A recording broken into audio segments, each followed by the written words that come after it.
The honourable member for Dartmouth South.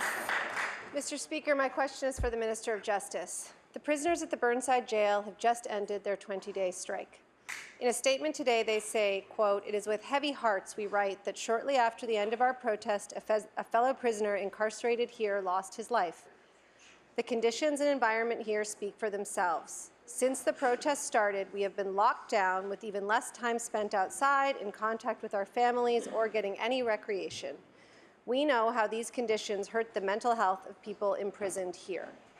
Mr. Speaker, will the minister admit that conditions in our provincial correctional facilities are dangerously harming the mental health of the Nova Scotians imprisoned there? The Honourable Minister of Justice. Thank you, Mr. Speaker, and I appreciate the question from my colleague. The circumstances most recently in the passing of an inmate are tragic, and our hearts and prayers go out to the family members who are grieving. With regards to the facility, Mr. Speaker, there's a significant amount of change taking place in the facility. That change is very progressive. It's implementing new strategies, expanding programs. It's providing services to inmates.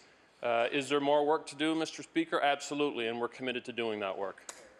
The honourable member for Dartmouth South. Mr. Speaker, the prisoners at the Burnside jail, the majority of whom, I will remind you, are still awaiting trial, have been calling for access to mental health treatment. They describe having medications summarily cut off, delays in being able to access necessary medications, not having access to appropriate medical professionals, and not receiving compassionate care. Mr. Speaker, as the striking prisoners so eloquently stated, medical treatment is a right.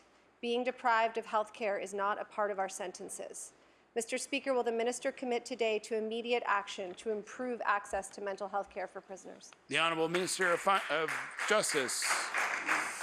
Thank you, Mr. Speaker. My colleague would know we had an opportunity to tour the facility. She's very aware, Mr. Speaker, of the forensic side of the facility and the mental health programs that are available there, both on the forensic side, Mr. Speaker, but also on the custodial side. We recognize these are important programs, Mr. Speaker. There is health care services available within this facility on a frequent basis.